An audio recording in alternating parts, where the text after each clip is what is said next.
Good morning, good morning.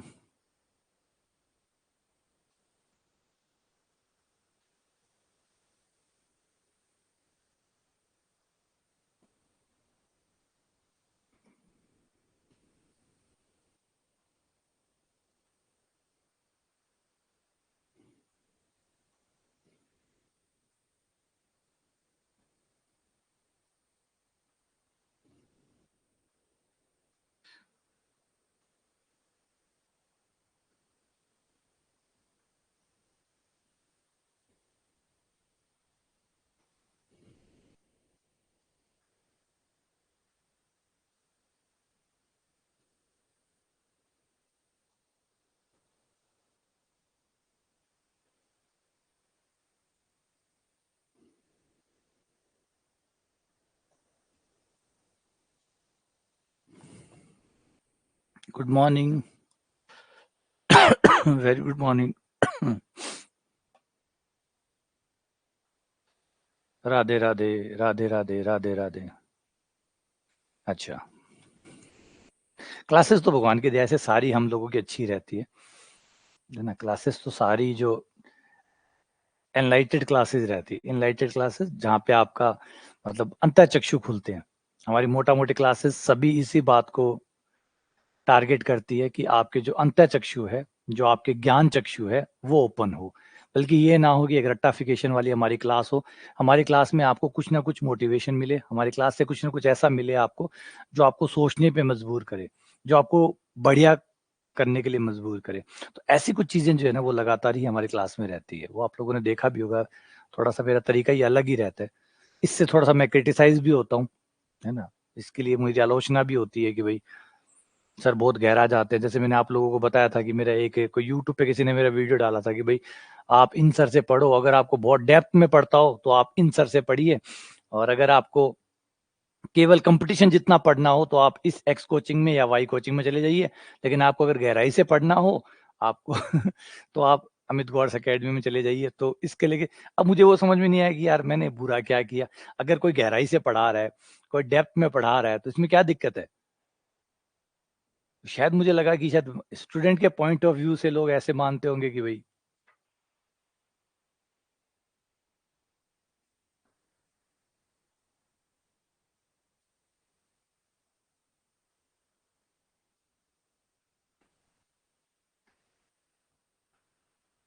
हाँ, संपूर्ण विकास वाली क्लास।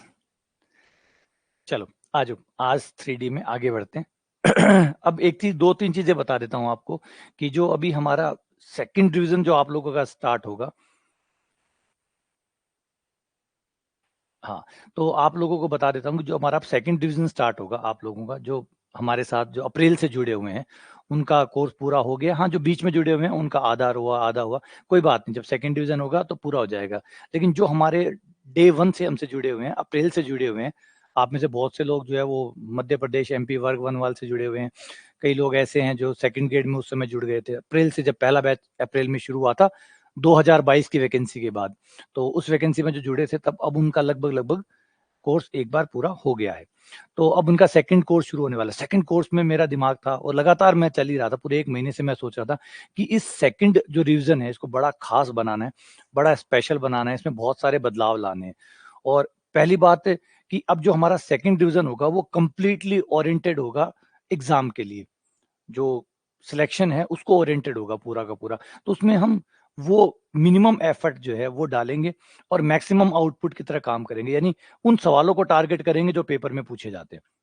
जब सेकंड डिवीजन में जो मैं बोर्ड पे सवाल आपसे कराऊंगा, जो प्रैक्टिस कराऊंगा, वो सारे सवाल वही होंगे जो एग्जाम में लगभग लगभग उसके आसपास के पूछे जाते हैं। तो हम उसके टारगेट ओरिएंटेड क्वेश्चन जो है ना वही प्रैक्टिस करेंगे, एक चीज। दूसरा, एक मिनट बेटा, एक मिनट।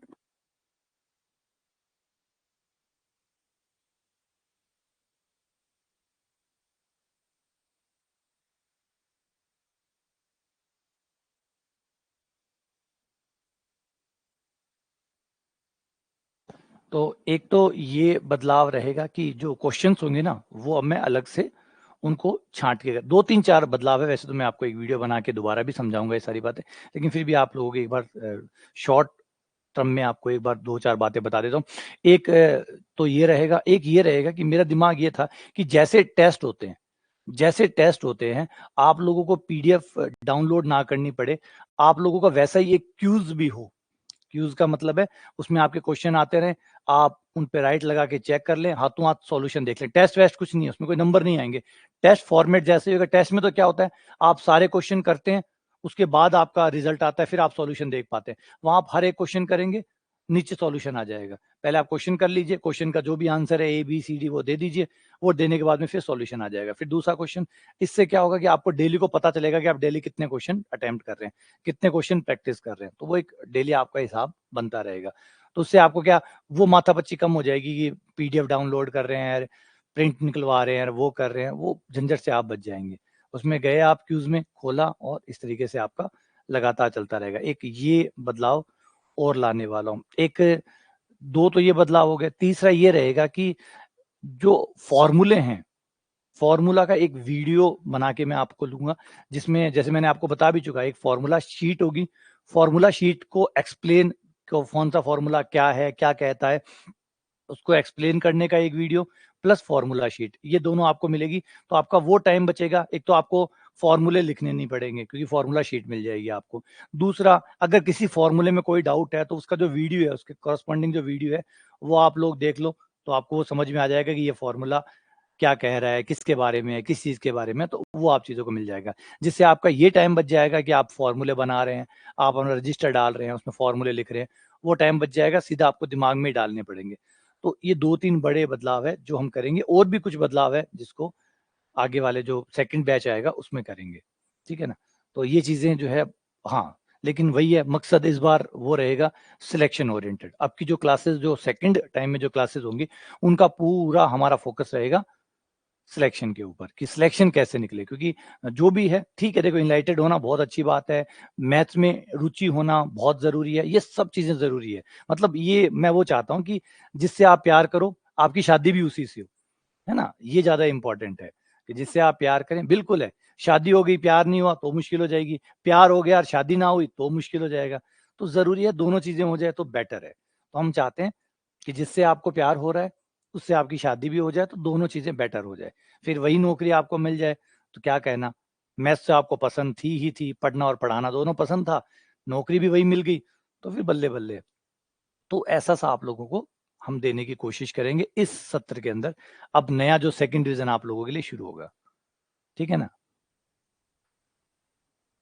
नहीं, हाँ, तो ये 2-4 चीज़ें जो है, हाँ, बिल्कुल ज़रूरी है। ये बात जैसे मैंने बताया कि ये बहुत इम्पोर्टेंट होता है। अभी तो देखो कारण समझो, अभी अपने पास टाइम था, अभी कोई वैकेंसी नहीं थी। जब मैंने अप्रैल 2022 में 23 में सॉरी 2023 में जब बैच शुरू किया था, तब कोई वैकेंसी नहीं थी, दूर-दूर तक कोई वैकेंसी नहीं थी। तब तो ये था कि एक बार आप पढ़ो, अच्छे से पढ़ो, कांसेप्ट ठीक करो, क्योंकि जब वैकेंसी नहीं होती तो यही काम होता है कि अपने कांसेप्ट बनाओ, आराम से बेसिक से पढ़ो, अच्छे से पढ़ो, गहराई से समझो।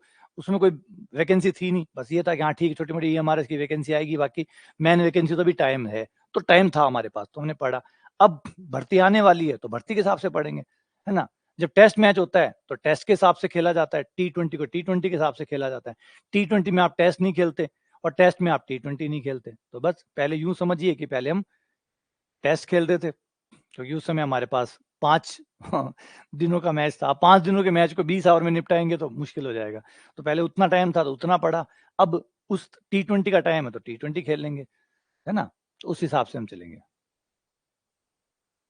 हाँ, तब आप साथ में तो बढ़िया है, अब आप लोगों का एक बार हो चुका है। अब आप दूसरी बार जो मैंने कहा था, मेरी वर्डिंग याद कर लेना, जो मैंने कहा था, सेकंड टाइम जब आप कोर्स करोगे, आपको बहुत अच्छा फ़ील होगा, बहुत बेहतर फ़ील होगा। आपको लगेगा कि हाँ यार, सर ने कहा था कि जब दूसरी बार हम जब इसी कोर्स में से जब दोबारा गुज़रेंगे ना, तो बहुत कुछ समझ में आएगा और बहुत एक्स्ट्रा समझ में आएगा और बहुत एडवांटेज हमें मिलने शुरू हो जाएँगे। और फिर एक बार जब तीसरी बार आप गुज़रोगे, थर्ड टाइम, एग्ज़ाम के आस-पास, क्योंकि एग्ज़ाम लगभग दिसंबर के आस-पास के चांसेज़ है। जब दिसंबर तक हम आएँगे, तीसरी बार जब दिसंबर के आस-पास गुज़रेंगे, तब आप देखना आपका कॉन्फिडेंस क्या बनता है। क्योंकि 3 बार कोर्स होना अलग ही लेवल होता है। अलग ही प्रकार का लेवल होता है जब आप 3 बार कोर्स कर लेते हैं। डिफ़रेंस आ जाता है। यूँ मानिए, यूँ ऐसे एक प्रतिशत के भाषा में आपको समझ में आता है, तो 100% बच्चे बैठे हैं अगर पेपर में, तो पहले तो प 30% 40% तो पेपर ही नहीं देते। तो 100 का 60 ही बचा, 60 पेपर दे रहा है। 100 बच्चे मानिए, 100 बच्चों में से 60 बच्चे पेपर दे रहे हैं। 40 तो पेपर ही नहीं देते, या कोई कारण से नहीं दे रहे, या फॉर्म यूं ही भर दिया, बस यूं मान लिया। सीरियस की हम 60 मान लेते हैं। 60 अगर सीरियस है तो उनमें से आप निकाल दीजिए 40 से 50% बच्चे ऐसे हैं जो एक बार कोर्स करते हैं, सिर्फ एक बार कोर्स करते हैं। सिर्फ 10% बच्चे ऐसे होते हैं जो 2 बार कोर्स करते हैं। उसमें से भी सिर्फ और सिर्फ मुश्किल से 1% का भी एक छोटा हिस्सा मिलेगा जो 3 बार कोर्स करता है। अब जो सोचो, जो 3 बार कोर्स करता है उसके सिलेक्शन के ज्यादा चांस होंगे या जो एक बार करता है? तो ऑब्वियसली बात है जो 3 बार करता है। तो आप लोग अब उस कैटेगरी में, अगर आपने कंटिन्यू रखी पढ़ाई, देखो आपका एक बार हो चुका है। आप में से जैसे मनीष है, विनीता है, आशीष है, अभिषेक है, अक्षय है, आप जो लोग हैं आपको ना एक एक बार कर चुके हैं। आप अब आपको इस सत्र में, इस साल के अंदर 2 बार करना है। और 2 बार में टाइम नहीं लगेगा। टाइम तो देखो पहली बार में लगता है, जितना लगता है वो पहली बार में लगता है। दूसरी बार में तो आपको सब चीजें पता होती है, सारी चीजें पता है, हर चीज से आप गुजरे हुए हैं। अब आपको ये पढ़ने की जरूरत नहीं अनंत स्पर्शी क्या होती है, अब आपको पता है अनंत स्पर्शी क्या होती है। अब आप सीधा सवालों पे तो सीधा सवालों पे जाओ, घूमो फिरो उनमें से, निकालो, बस ये आपको करना है। तो अब आपका टाइम ऑलरेडी कम हो चुका है। तो सेकंड और थर्ड अब आपका जल्दी हो जाएगा। और थर्ड बार, 3 बार अगर आपका हो जाएगा तो आप इन सबसे आगे चले जाओगे। आप उस 1% लोगों में ऐसे आ जाएंगे जो सिलेक्शन के दावेदार होते हैं, सही में दावेदार जो होते हैं, आप उन लोगों में से होंगे बस।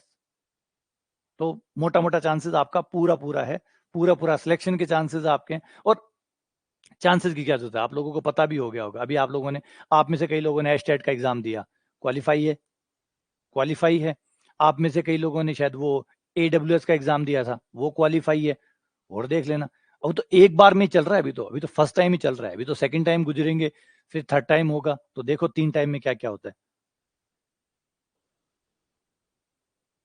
ठीक है ना? तो ये चीज जो है ना, ये कमाल करेगी आपकी। तो अब आप लोगों को ये यही चीज होती है जो उस समय तैयारी शुरू करता है ना, जब वैकेंसी नहीं होती, उसको ये बेनिफिट मिलता है। हाँ, जैसे ताराचंद कह रहा है मेरे दोनों हैं, तो ये फर्क पड़ता है जो उस समय तैयारी शुरू करता है जब वैकेंसी नहीं होती।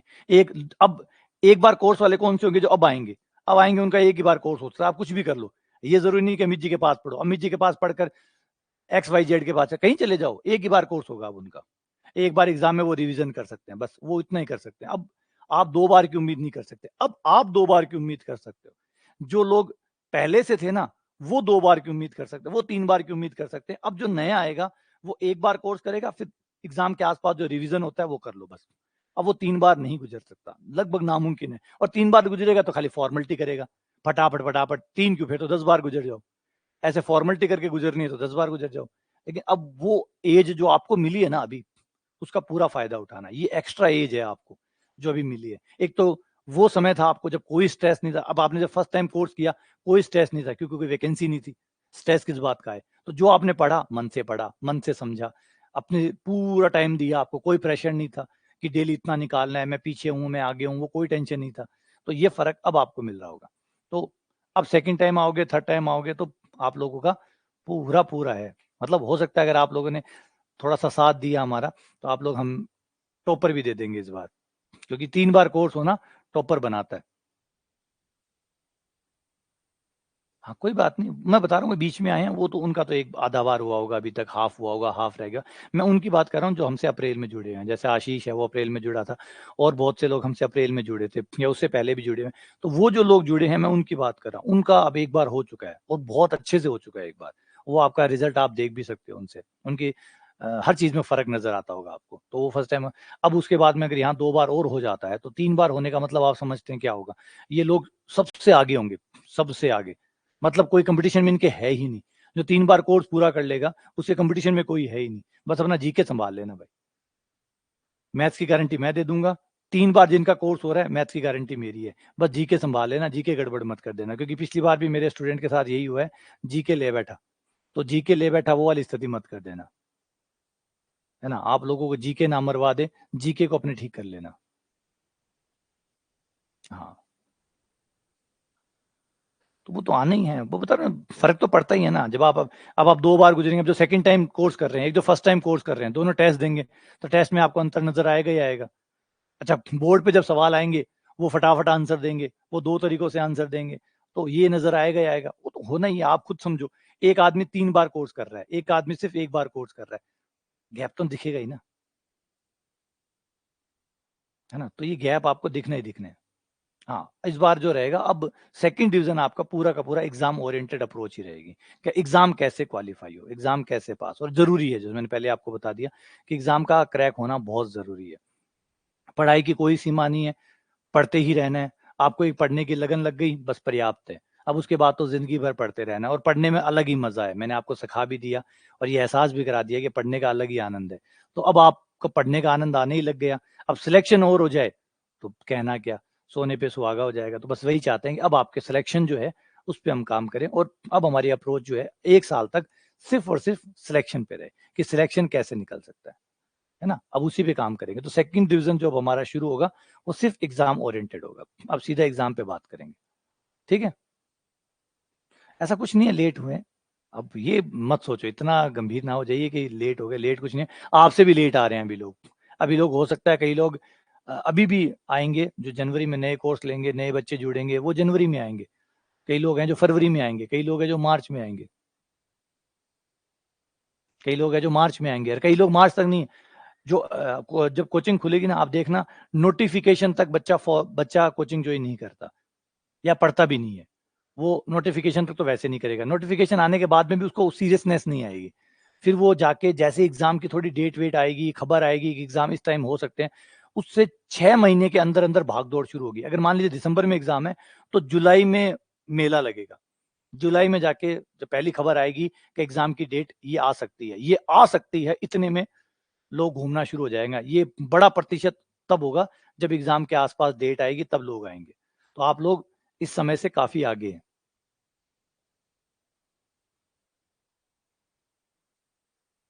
तो वो फीस देते हैं, सिलेक्शन नहीं लेते हैं।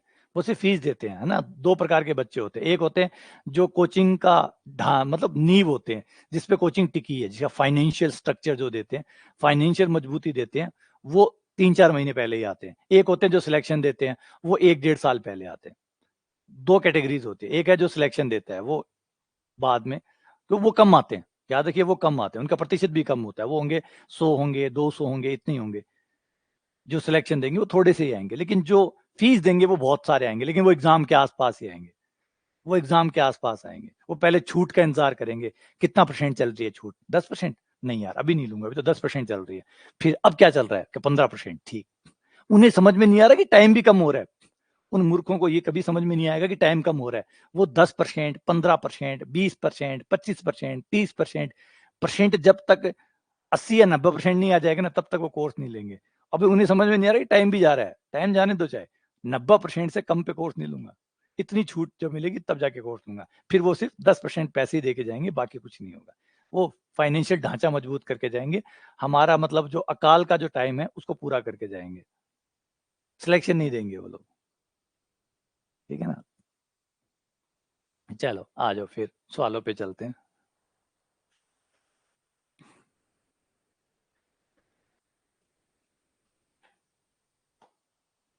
तो इस बार आपका पक्का है, लगे रहना, बीच में डिस्टर्ब मत होना, कुछ भी हो जाए टिके रहो। आ जाओ, सवालों पे कर लेते हैं 1-2 सवाल और। ये भर्ती आपकी होगी अब। ये जो भी भर्ती है ये आप लोगों की है। क्वेश्चन नंबर 20, ध्यान से सुनो, समझो और निपटाते हैं इसको। तो आ जाओ, देखो, एक समतल एक स्थिर बिंदु 1 2 3 से गुजरता है। एक समतल है जो 1 2 3 से गुजरता है, ठीक है भाई। ध्यान से सुनो और इसको जोड़ने की कोशिश करो। से गुजरता है तथा अक्षों को ए बी सी पर काटता है। यदि ओ मूल बिंदु, बस 1 साल करना है। अब आपको ज्यादा, आपको आपकी जो मेहनत है वो सफल होगी। अब सिर्फ 1 साल जमे रहना, बस कुछ भी हो, इस 1 साल जमे रहना। एग्जाम लगभग लगभग अभी तक जो स्थितियां दिख रही है, जो मैंने एनालिसिस किया, उसके आधार पे लगभग लगभग, क्योंकि बड़ा एक्टिव तरीके से काम हो रहा है, दिख रहा है, जमीन पे स्तर पे दिख रहा है, लग रहा है कि मार्च अप्रैल तक लगभग चांसेस है कि वैकेंसी के सूत्र बन जाएंगे। और अगर सही ढंग से सब प्रॉपर चला तो दिसंबर में, हर हाल में, या तो अक्टूबर में हो जाएगा, या अक्टूबर हम नहीं मानते, चलो दिसंबर मानते हैं, दिसंबर तक आपके एग्जाम करवा के सरकार निवृत्त हो जाएगी। तो यहां अगर हो गया, दिसंबर हो गया, 1 साल आपको जमे रहना है।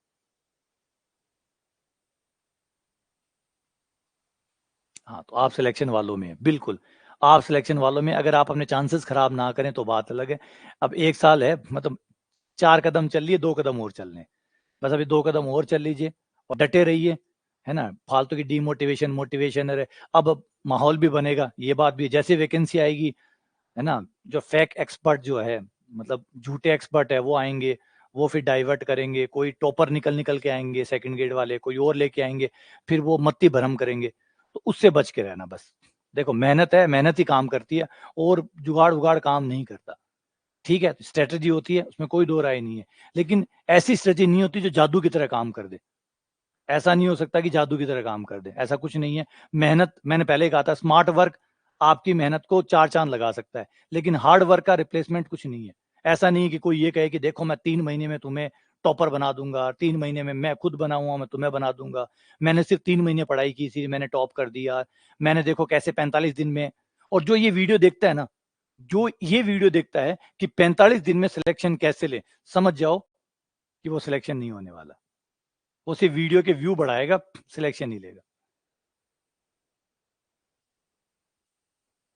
ठीक है, आ जाओ वापस क्वेश्चन पे आते हैं। देखो, एक समतल एक स्थिर बिंदु 1, 2, 3 से गुजरता है तथा अक्षों को ए, बी, सी पर काटता है। बस यहाँ तक रुक जाओ एक बार, यहाँ तक रुक जाओ। एक समतल मान लेते हैं और उसको 1, 2, 3 से गुजार देते हैं। माना समतल, कुछ होगा तभी तो गुजारेंगे ना। और एक समतल मान लेते हैं, समतल भी ऐसा मान लेते हैं जो अंतःखंड काटता हो, ए, बी, सी पर अंतःखंड काटता हो। तो अंतःखंड रूप ही ले लो, एक्स बटा ए, वाई बटा बी, जेड बटा सी बराबर 1। एक्स बटा ए, वाई बटा बी प्लस जेड बटा सी। हाँ, यूट्यूब बंद करके बैठ जाना फिर, है ना? फिर यूट्यूब मत खोलना, फिर बस लगे रहो पढ़ाई में, बस आ जाएगा सिलेक्शन। अगर यूट्यूब पे ज़्यादा जाओगे तो सिलेक्शन चला जाएगा। तो एक्स बटा ए प्लस वाई बटा बी प्लस जेड बटा सी बराबर 1। ये आपका समतल का समीकरण आ गया। अब इस देख सकते हो समतल को कि ये एक्स एक्स पे कहाँ काटेगा। जो ए बिंदु दिया गया है वो एक्स एक्स पे है, बी बिंदु वाई एक्स पे है, और जेड एक्स सी बिंदु पे है। तो ए बिंदु के निर्देशांक हो गए आपके ए जीरो जीरो, क्योंकि एक्स एक्स को ए जीरो जीरो पे काटेगा, वाई एक्स को जीरो बी जीरो पे काटेगा, और जेड एक्स को सी जीरो जीरो पे काटेगा। एक तो ये हो गया। तो ए बन गया, बी बन गया, सी बन गया। अब आगे क्या है, यहां तक हो गया। आगे कहा था क्वेश्चन है कि 1, 2, 3 से गुजरता है, तो 1, 2, 3 से गुजार दो। 1, 2, 3 से गुजरता है।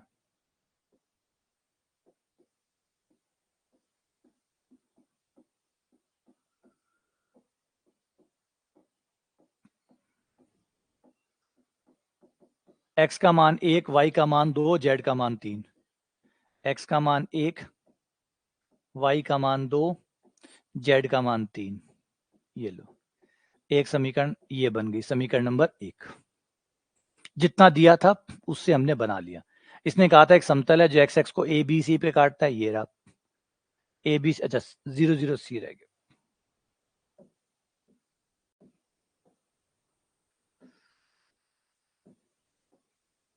जीरो जीरो सी।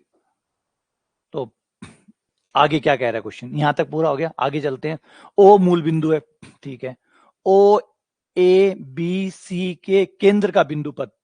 अब बताओ, ओ से, ए से, बी से, सी से गुजरने वाले गोले का समीकरण क्या होता है? क्या होता है, करा है हमने अभी। गोले ओ से, ए से, बी से गुजरने वाले गोले, ओ ए बी सी का समीकरण। गोले ओ ए बी सी का समीकरण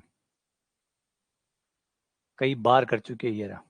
देखो ये रहा गोला ओ ए बी सी से गुजरने वाला, ये रहा ओ, ये रहा ए, ये रहा बी, और ये रहा सी। गोला ओ ए बी सी, गोला ओ ए बी सी।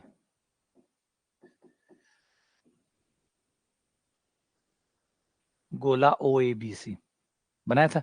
गोला ले लो, उसे, ये 2 बार आ चुका है, और ये पकड़ के भी रखना, इसको पकड़ के रखना, याद रख लेना, ताकि समय बच जाएगा आपका।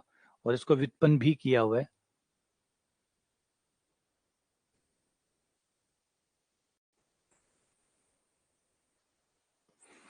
ये रहा।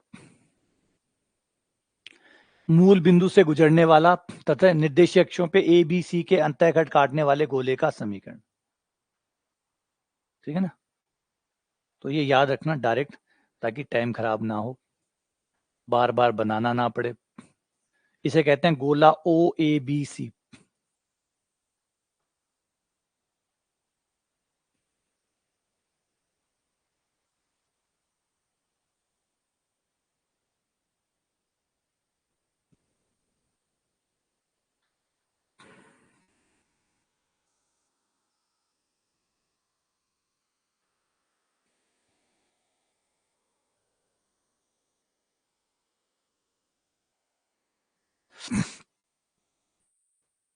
तो समीकरण हो गया हमारा X square plus Y square plus Z square minus A X minus B Y minus C Z बराबर 0। इसने कहा कि गोला ओ ए बी सी निकालो, गोला ओ ए बी सी निकाल लिया। अब ये कह रहा है केंद्र का बिंदु पथ निकालो, केंद्र का बिंदु पथ निकालो। जिसका बिंदु पथ निकालते हैं उसको एक्स वाई जेड मान लेते हैं। तो केंद्र हो गया एक्स वाई जेड, केंद्र हो गया X comma Y comma Z, ठीक है। जिसका बिंदु पथ निकालते हैं उसको एक्स वाई जेड कह देते हैं, तो एक्स वाई जेड हो गया, है ना। जिसका बिंदु पथ निकालते हैं उसको एक्स वाई जेड कहते हैं। केंद्र को तो हम ऐसे भी निकाल सकते हैं, यहां से भी केंद्र निकाल लो, केंद्र तो यहां से भी निकल जाएगा। u का मान माइनस ए बटा 2, v का मान माइनस बी बटा 2, w का मान माइनस सी बटा 2, और केंद्र होता है माइनस का u माइनस का v और माइनस का w, minus u minus v minus w। तो ये करते ही हमारा आ गया a बटा 2 b बटा 2 c बटा 2, और केंद्र को एक्स वाई जेड माना है, इसी का हमारे पास और एक निर्देशांक आ गया। यही हम करते हैं, जिसका बिंदु पथ निकालना होता है उसको एक्स वाई जेड मान लेते हैं, उसी को किसी दूसरे तरीके से और निकाल लेते हैं। 2 तरीकों से निकाल के बराबर कर देते हैं, 2 तरीकों से निकाल के बराबर कर देते हैं। तो x बराबर a बटा 2, y बराबर b बटा 2, z बराबर c बटा 2, और यहां से आपको ए बी सी का मान मिल जाएगा। a बराबर 2x। अब देखो कोई समीकरण है क्या जिसमें ए बी सी का मान रखा जा सकता है? क्या कोई समीकरण ऐसी है जिसमें ए बी सी का मान रखा जा सकता है? उसमें ले जाके वो मान रख दो। तो ये रही वो समीकरण जहां ए बी सी का मान रखा जा सकता है। ए बी सी का मान समीकरण 1 में रखने पर,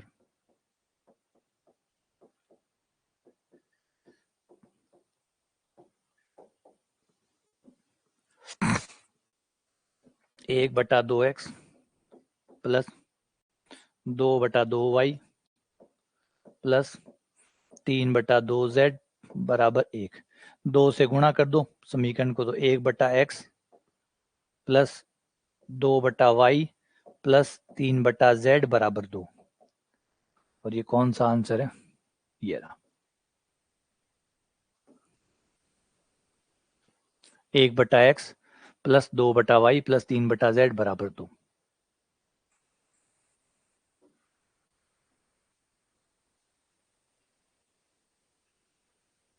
हाँ, हो गया, आ गया समझ में? ठीक है, आ जाओ आगे बढ़ते हैं।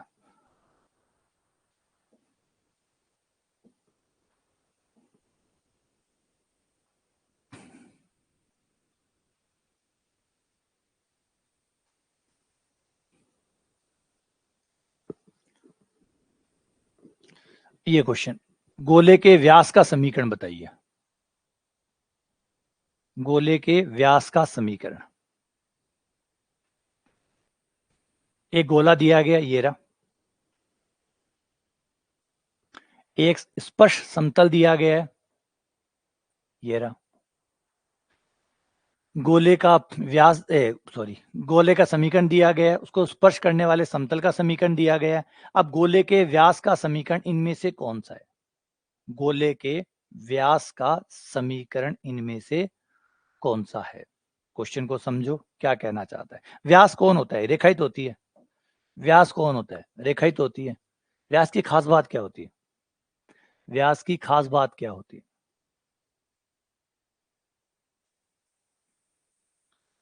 व्यास की खास बात क्या होती है?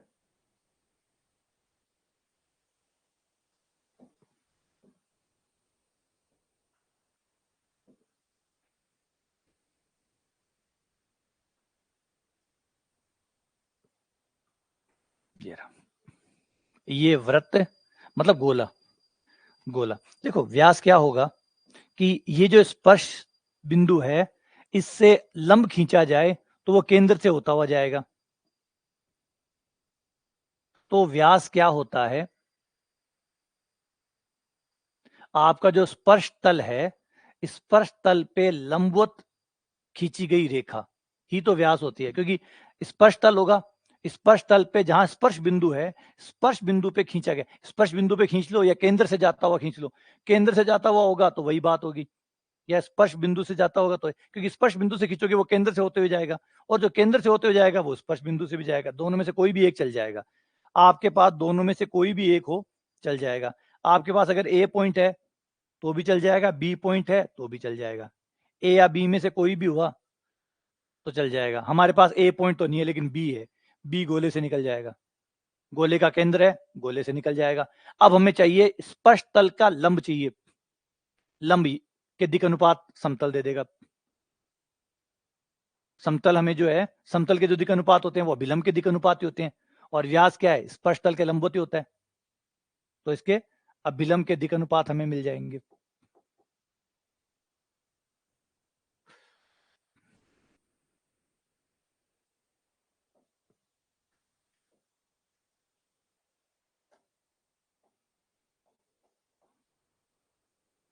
u बराबर -2, 2v बराबर 2, v बराबर 1। u का मान -2, v का मान 1, z इसमें है नहीं, 2w बराबर 0 और w बराबर 0। ये w हो गया।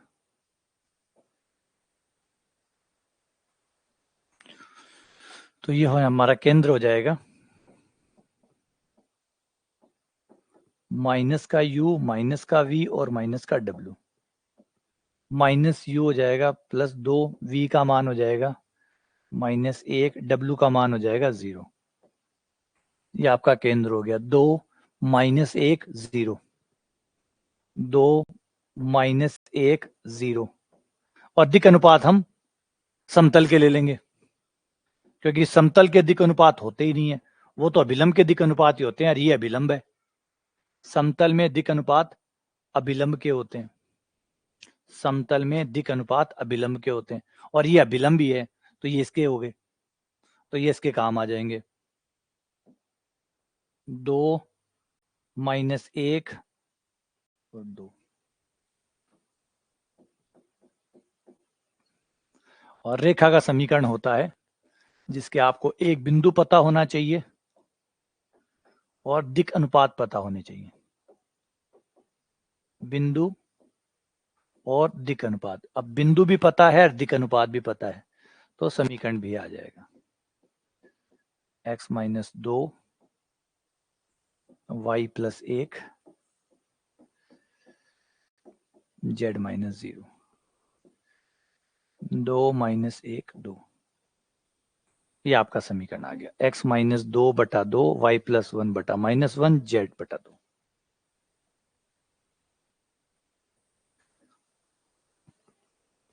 ये आंसर होगा। हाँ, समझ में आ गया? आ गया समझ में? ठीक है, अगला क्वेश्चन।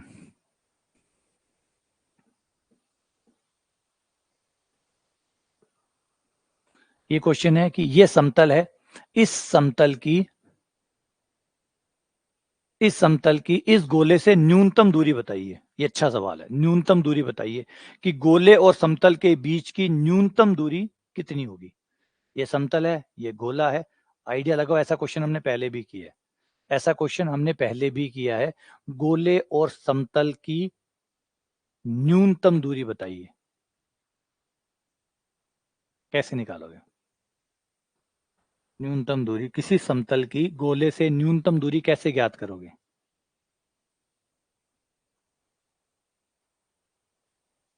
गोले की समतल से न्यूनतम दूरी कैसे ज्ञात करोगे? बढ़िया।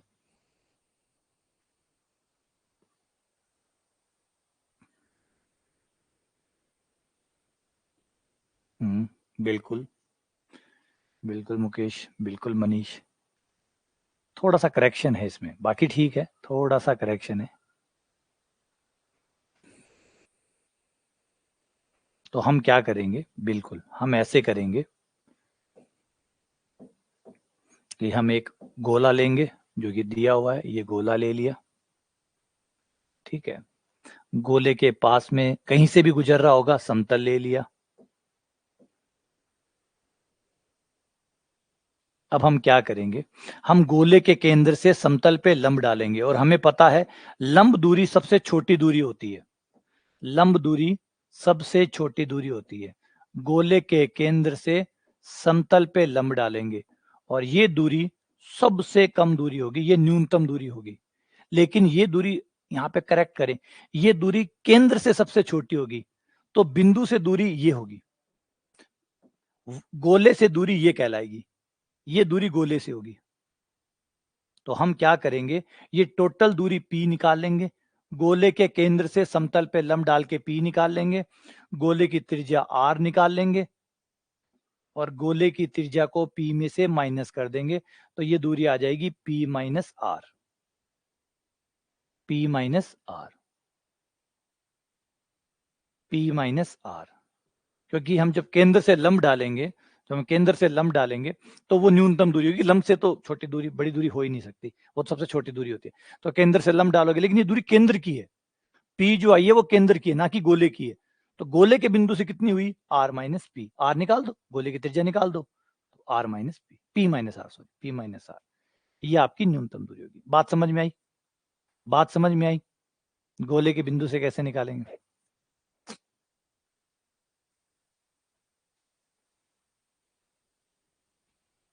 तो P माइनस आर निकालना आपको, गोले के केंद्र से लंब डालो समतल पे, गोले की त्रिज्या निकालो, दोनों को माइनस कर दो और न्यूनतम दूरी आ जाएगी। ठीक है, चलो आ जाओ, थोड़ा सा कैलकुलेशन तो है इसमें। u का मान 2, v का मान -1, w का मान -3 और d का मान इधर ले आओ तो माइनस का 155।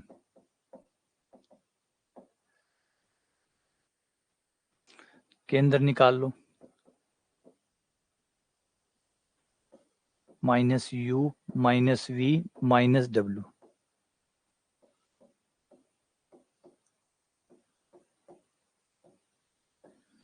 -2 +1 +3, ये केंद्र आ गया।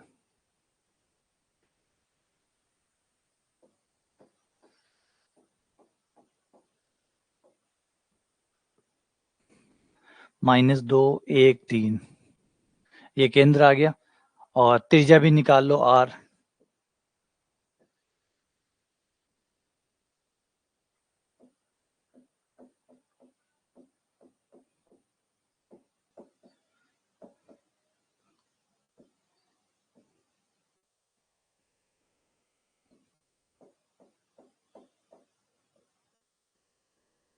चार +1 +9 -d, d का मान 155, 155 60 169 13 आ गया।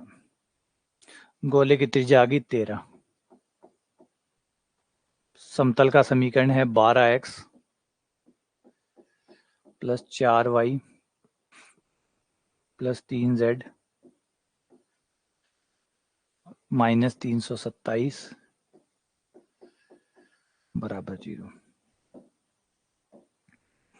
केंद्र से लंब डाल दो, x की जगह -2, y की जगह 1, z की जगह 3, 327 बटा √x के गुणांक का वर्ग, 12 का वर्ग प्लस 4 का वर्ग प्लस 3 का वर्ग, ये हो जाएगा 327 माइनस 24,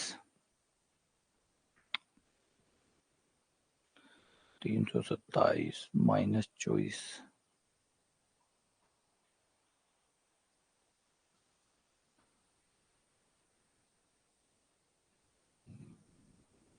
338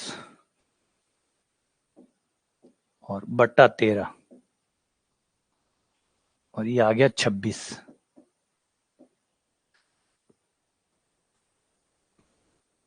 तो ये दूरी P जो है ये आ गई 26,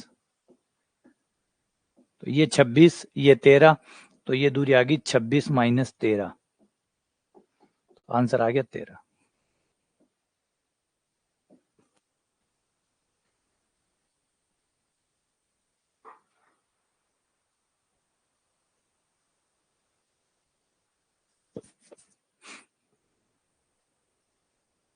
आ गया समझ में?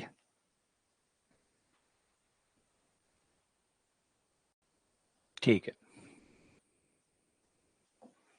अगला सवाल, इस वर्त की त्रिज्या ज्ञात करो।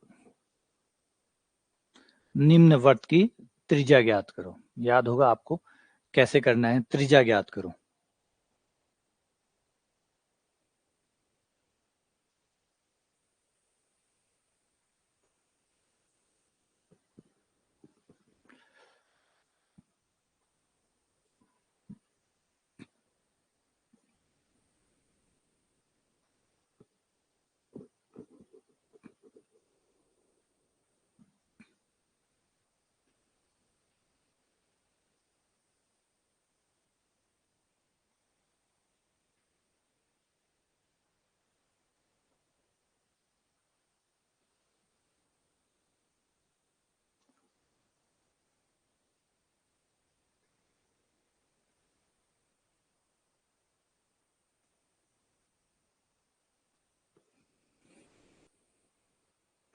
तो उसके लिए हमें क्या करना पड़ता है, गोले की त्रिज्या निकालनी होती है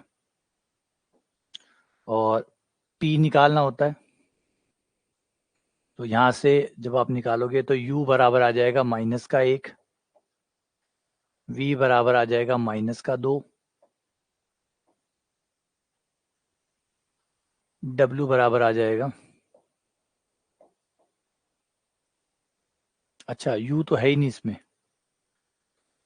U नहीं है क्योंकि x का कोई पद नहीं है, तो U 0 है इसमें, U 0 है। V जो है वो -1 है और जो W है वो -2 है। U 0 है, V -1 है, W -2 है और D -11 है। इससे हमारा केंद्र आ जाएगा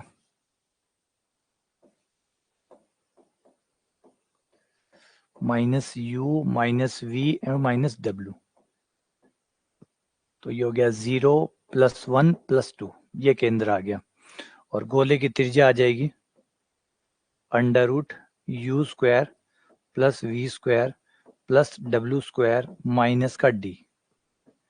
U यानी 0 का स्क्वायर 0, V यानी -1 का स्क्वायर +1, -2 का स्क्वायर 4, माइनस D, और D का मान है -11, माइनस +11, ये 16 हो गया, 16 का 4 आ गया। गोले की त्रिज्या होगी 4। ठीक है, अब केंद्र से लंब डाल लो, समतल पे लंब दूरी है ना, केंद्र से लंब,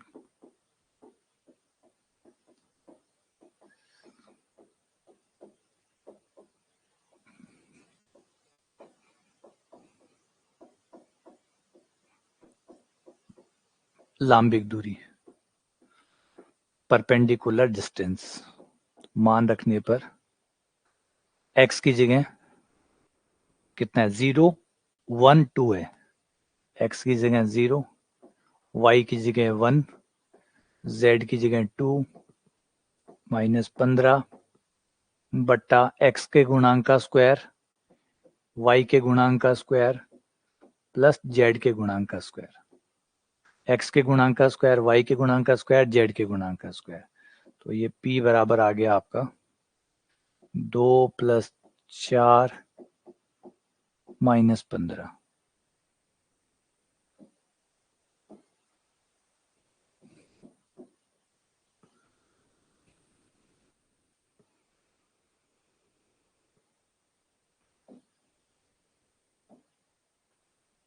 वृत्त की त्रिज्या हो जाएगी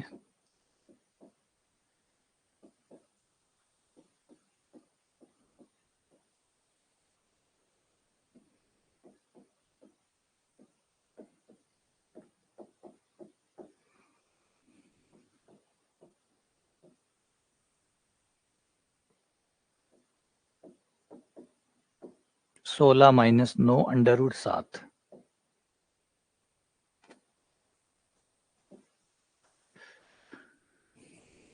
तो वृत्त की त्रिज्या आ गई √7।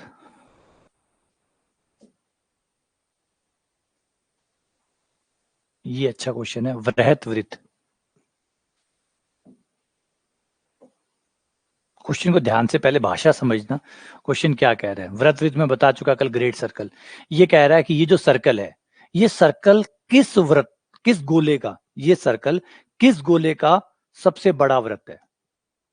यह सर्कल, क्योंकि गोला प्लस समतल मतलब सर्कल, ये जो सर्कल है, ये सर्कल किस गोले का वृहत वृत्त है? बात समझ में आई क्या कहना चाहता है? इसको कैसे आप समीकरण के साथ जोड़ोगे? ये क्या कहना चाहता है? इन दो, ये जो व्रत बना है, इस व्रत से गुजरने वाला गोला, यूं मानिए इस व्रत से गुजरने वाला गोला जिसके लिए यह व्रत वृहत वृत्त हो, मतलब उसके केंद्र से जाता हो।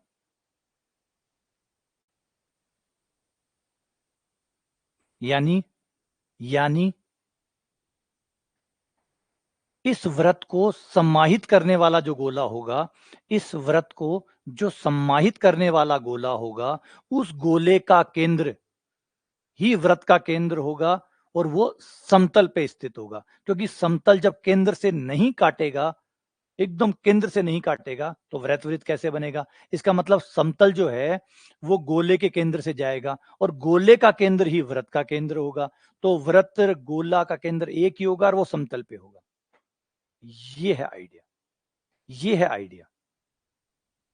इसका मतलब हुआ इन दोनों से मिलाकर एक गोला बनाते हैं। इन दोनों को मिलाकर जो गोला बनेगा वो गोला होगा जो वृत्त को समाहित करेगा। मैंने बताया था कि एक गोला और एक समतल के प्रतिच्छेद बिंदुओं से जाने वाला वृत्त, यानी प्रतिच्छेद बिंदु से जाने वाला गोला, यानी वृत्त को समाहित करने वाला गोला। क्योंकि प्रतिच्छेद बिंदु कौन है? इस गोले और इस समतल के प्रतिच्छेद बिंदु कौन है? वृत्त ही तो है। तो उस वृत्त से जाने वाला या वृत्त को समाहित करने वाला। तो अब आपको S + λp करने से वो गोला मिलेगा जो अपने अंदर वृत्त को समाहित करेगा, यानी वृत्त उसका हिस्सा होगा। लेकिन वृत्त सिर्फ हिस्सा नहीं करना, वृत्त उसका वृहत वृत्त होना चाहिए। वृहत वृत्त मतलब उसके केंद्र से जाना चाहिए, यानी समतल केंद्र से जाना चाहिए। तो ये हमारा आइडिया हो जाएगा। तो पहले वृत्त से गुजरने वाले गोले का समीकरण, वृत्त से गुजरने वाले गोले का समीकरण।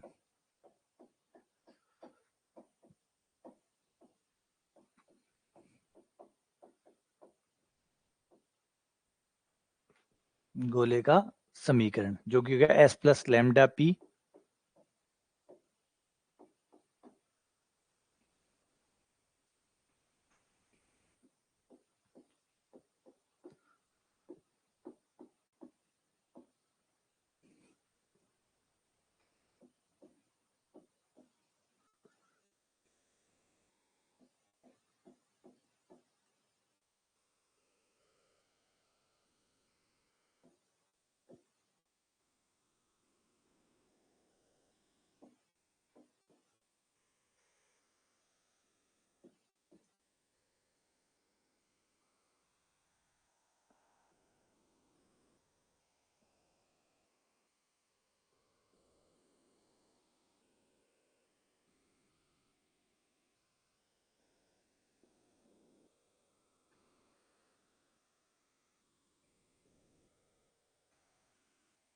X square plus Y square plus Z square minus 3x plus 4y minus 2z minus 5 और लैम्डा लगा के 5x minus 2y plus 4z plus 7।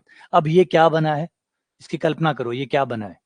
ये आपका वो जो गोला था और वो जो समतल था, इन दोनों ने काट के जो वृत्त बनाया, उस वृत्त से गुजरने वाले सारे गोले आ गए, सारे सारे गोले आ गए। जब तक लैम्डा जिंदा है गोले बनते ही रहेंगे, जब तक लैम्डा जीवित है गोले बनते ही रहेंगे। लेकिन हमें सारे गोले नहीं चाहिए, हमें सिर्फ वो गोला चाहिए जिसके लिए ये वृत्त वृहत वृत्त हो, मतलब उसके केंद्र से जाए। जब वृत्त केंद्र से जाएगा तो समतल भी केंद्र से जाएगा, क्योंकि वृत्त किसके ऊपर है, वृत्त किसके ऊपर है, समतल के ऊपर ही तो है। समतल ने काटा तो वृत्त समतल के ऊपर ही तो बनेगा, समझो बात है, समतल पे ही तो वृत्त आएगा। तो वृत्त समतल पे है, तो इसका मतलब जब वृत्त का केंद्र गोले का केंद्र एक है तो वो समतल पे ही होगा, तो समतल वाली हो जाएगी। तो इसका केंद्र जो होगा इस गोले का वो समतल पे होगा, तो इसका केंद्र निकाल लेते हैं और समतल से संतुष्ट करा के लैम्डा का मान निकल जाएगा। एक्स के पद एक साथ कर लो, 5 लैम्डा माइनस 3x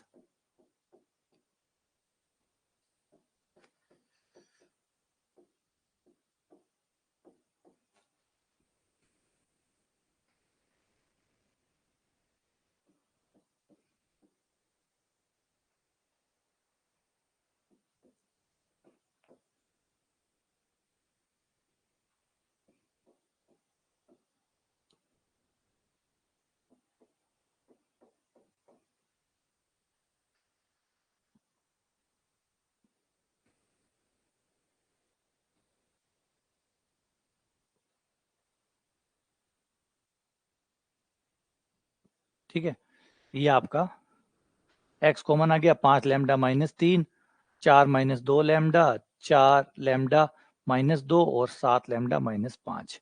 हमारा केंद्र निकाल लेते हैं, ये हमारा 2u के बराबर हुआ, ये हमारा 2u हुआ, u बराबर आ गया 5 लैम्डा माइनस 3 बटा 2, v बराबर हो गया 4 माइनस 2 लैम्डा बटा 2, जिसे 2 माइनस लैम्डा हो गया। w बराबर हो गया 2w बराबर हो गया, और w बराबर हो गया 4 लैम्डा माइनस 2 बटा 2, तो ये हो गया 2 लैम्डा माइनस 1। ठीक है, अब केंद्र निकाल लो, माइनस का u माइनस का v और माइनस का w। केंद्र माइनस u माइनस v और माइनस w, तो माइनस का u करते ही ये 3 आगे ले आओ, 5 लैम्डा पीछे ले आओ ताकि माइनस ना लिखना पड़े। 3 माइनस 5 लैम्डा बटा 2 comma lambda minus 2 comma 1 minus 2 lambda, ये लो, है ना, माइनस कॉमन निकाल के कट करके वैसे लिख लिया। अब ये जो केंद्र है ये कहाँ स्थित होगा, ये केंद्र इस पे होगा, समतल पे, केंद्र समतल पे होगा। अब ले आओ उसको और समतल में रख दो। वृत्त वृत्त में गोले का केंद्र समतल पे होता है, गोले का केंद्र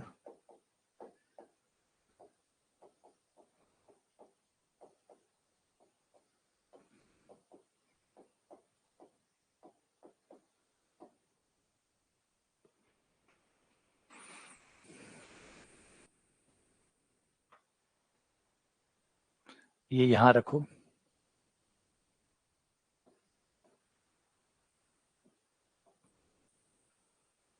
यहां रख देते, 5 into 3 minus 5 lambda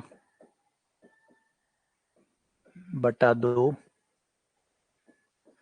2y lambda minus 2 plus 4 1 minus 2 lambda plus 7 बराबर 0।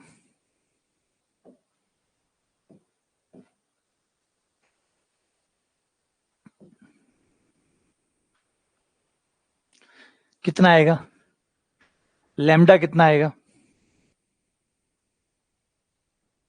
लैम्डा कितना आएगा, लैम्डा बता दो। जगह नहीं है मेरे पास, लैम्डा बता दो। लैम्डा सी थोड़ी आएगा, लैम्डा एक आएगा क्या? लैम्डा आप श्योर है एक आएगा? ठीक है, लैम्डा एक आएगा। इनको हल करने पर लैम्डा बराबर एक आ गया। अब लैम्डा बराबर एक हमने ले जाके यहाँ पे वापस रख दिया, और यहाँ से हमें हमारा आंसर लैम्डा का मान एक रखते ही 3 माइनस दो या माइनस का एक कोमा माइनस एक कोमा एक माइनस दो माइनस एक, आपका आंसर आया बी।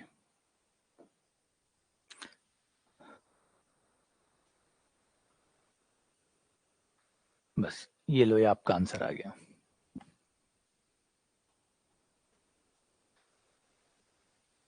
ये बात समझ में आई?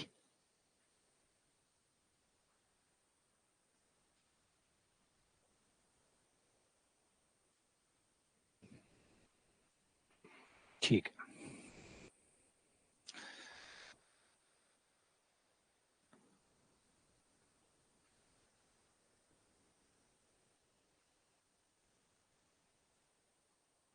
ठीक है। अगला क्वेश्चन नंबर 26। इसका एक भाई हमने किया है, और अब इसको देखो। हाँ, तुमने गलती नहीं की कविता, तुमने एक्चुअली ये किया कि तुमने वो जो UVW के मान थे ना, वहां पे ले जाके लैम्डा रख दिया। वो UVW के मान आए, ना कि केंद्र आया है। ये बारीक अंतर जो है ना, ये ध्यान रखना पड़ेगा, ज्यादा कॉन्शियस होना पड़ेगा। हम क्या करते हैं, लास्ट तक सही ले जाते हैं सवाल को, और लास्ट में क्या होता है पता नहीं क्या अजीब सच ये होता है कि जब आप लास्ट में होते हैं तो आपको धीरे हो जाना चाहिए, अंतिम में आपको धीरे हो जाना चाहिए। लेकिन होता क्या है, अंतिम में हम फास्ट हो जाते हैं। जो लास्ट के क्षण होते हैं ना, उसमें हमारी स्पीड बढ़ जाती है, ये गलत है। लास्ट के समय हमारी स्पीड, जब आप लास्ट में उत्तर निकाल रहे हो, जब आप टिक लगा रहे हो, जब आप गोला भर रहे हो, उस समय आपको स्लो हो जाना चाहिए। अगर आप ऐसा करते हैं तो कई क्वेश्चनों का फर्क पड़ जाएगा आपके, देख लेना ये बात। अगर आप अंतिम समय में, जब आप क्वेश्चन को अंत पे ले जा रहे हो, वहां पे और जहां आप टिक लगा रहे हो, वहां पे थोड़ा सा धीमा हो जाए आप, थोड़ा सा धीमा एक्स्ट्रा, तो आपको 3-4 क्वेश्चनों का बेनिफिट जरूर मिल जाएगा। ये जिन लोगों के साथ ये प्रॉब्लम है, जिन लोगों ने आइडेंटिफाई कर लिया है कि मेरे साथ ये प्रॉब्लम होती है, मैं निकालता ए हूँ, निशान बी के लगा देता हूँ, या फिर लास्ट में जाके लैम्डा का मान यहाँ रख देता हूँ या वहां रख देता हूँ। इस तरह की मैं छोटी छोटी गलतियां करता हूँ। वो लोग अपनी स्पीड को वहां लास्ट के मूवमेंट पे थोड़ा सा धीमा कर दो, वो आप ठीक कर सकते हो। एक वो लोग ध्यान रखो जो निकालते ए हैं, भरते बी हैं, वो इस कमी को पकड़ लो। देखो सबके साथ ऐसा नहीं होता, अगर आप ये सोचो कि हर किसी के साथ ऐसा होता तो नहीं होता। लोगों के साथ नहीं होता, हर कोई लोगों के पास अनकॉन्शियसली कई लोग ठीक होते हैं, कई लोगों में गलतियां नहीं होती। बहुत रेयर होती है कि वो ए निकालते हैं बी के टिक लगाते हैं, नहीं लगाते। लेकिन कई लोग ऐसे होते हैं जो ऐसा करते हैं, जो ऐसा करते हैं वो ठीक हो जाओ।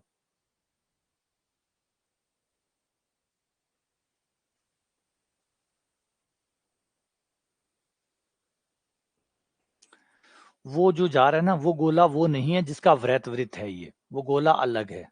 वो जो गोला आपके जिसकी कंपेयर कर रहे हैं, वो हो सकता है वृत्त वृत्त वाला हो ना हो, क्या पता लगे। क्योंकि जो हम ऐसी कोई ट्रिक यूज करेंगे तो उसकी दिक्कत ये होगी कि वो शायद हो सकता है कि तुक्के से एक पे लग जाए, दूसरे पे ना लगे, तो हमें कैसे पता चले कि वो जो मैन गोला था वो वृत्त वृत्त था, उसके लिए वो वृत्त वृत्त था। या तो आप पहले केंद्र से लंब डालो, केंद्र से लंब डालो, अगर केंद्र से डाला गया लंब जीरो आ जाता है, केंद्र से डाला गया लंब जीरो आ जाता है, इसका मतलब ये इसी इसी गोले का वृत्त वृत्त है ना? समझ लो बातों को। जैसे भी आप में से कोई कह रहा था कि जैसे ये, अब इसमें क्या है कि ये गोला का केंद्र है, अब है ना? अब ये चीज उस समय आपका दिमाग कैसे काम करता नहीं, वैसे इस क्वेश्चन का नहीं था ये वृत्त वृत्त, इस गोले के लिए ये वृत्त वृत्त नहीं है।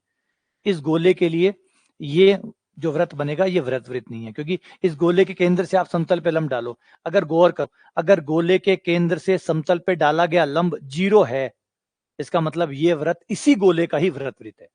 आपको गोला ढूंढना ही नहीं है, यही है वो गोला, मिल गया, है ना? अलादीन मिल गया, यही है वो अलादीन, ढूंढने की जरूरत नहीं है।